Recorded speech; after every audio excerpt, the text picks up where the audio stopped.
जिसका नाम दीपक राय है। ये इसके फादर का नाम देवानंद राय है। ये जमनिया थाना गाजीपुर का रहने वाला है और इसकी हम लोगों ने कल इटवा पुल से गिरफ्तारी की है और इसने अपने अपराध को स्वीकार किया है। इसके द्वारा पूर्व में भी कई सारे ऐसे मंदिर चोरी में अपराध किए गए हैं।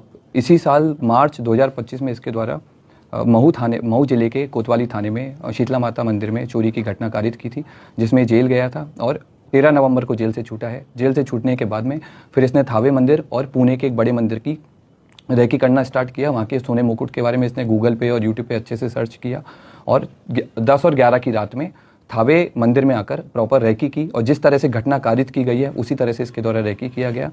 मंदिर के पीछे जो अंडर कंस्ट्रक्शन बिल्डिंग है उसमें चढ़ करके इसने देखा कि कैसे आना है, कैसे जाना है और किस तरह से पूरा प्लान करना है। ये उसने उस दिन पूरा स्ट्रेटजी बनाई और 17 तारीख की शाम को 5 बजे अपने घर से चलकर यहाँ पर थावे मंदिर में 11:45 के आसपास जिस तरह से रेकी की गई थी उसी तरह से इसके द्वारा घटना को कारित किया गया। कारित करने के बाद गांव के रास्ते से होकर पैठान पट्टी होकर के इसके द्वारा वापस अपने घर पे गया और अपने आभूषण को, जो अपना दूसरा साथी है, उसको इसने हैंडओवर कर दिया है ताकि पुलिस अगर इसको पकड़े तो आभूषण नहीं मिले। कितने लोगों ने मिलकर चोरी की घटना? अभी तक की जो हमारा अनुसंधान हुआ है और इससे पूछताछ में अभी तक हम लोग 2 लोगों पे काम किए हैं और 2 लोगों की संलिप्तता पूर्णतः पाई गई है। इसमें दोनों लोग आइडेंटिफाई हो गए हैं।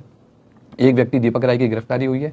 उसके पास से हमको घटना में जो उस दिन घटना हुई थी उस वाला कटर हमने बरामद किया है, जो कपड़े पहने हुए थे वो बरामद किए हैं। फ़ोन बरामद किया है जिसमें उसके द्वारा थावे मंदिर के बारे में सर्च किया गया है और घटना कारित होने के बाद में भी उसने सोने की डिटेल PI 916 के बारे में पूरा उसने पढ़ा है। और इसके बाद हम लोगों ने उसके जो रेकी के टाइम पे जो जूते पहने थे वो जूते हम लोगों ने बरामद किए हैं। रेकी के टाइम में जो बैग यूज़ किया था वो बरामद किया है। जिस बाइक से वो लोग घटना करने आए थे वो बाइक भी हम लोगों ने आइडेंटिफाई कर लिया। जल्दी भी हम लोग उस बाइक को भी बरामद करेंगे। तो 30 लोग सर उठाए गए थे, उसमें से कोई ये तो नहीं हुआ? जो हम लोगों ने पहले जिन लोगों को डिटेन किया था पूछताछ के लिए, उन सब लोगों को, क्योंकि उन लोगों की संलिप्तता नहीं पाई गई थी, उन सब लोगों को हम लोगों की तरफ छोड़ दिया गया है।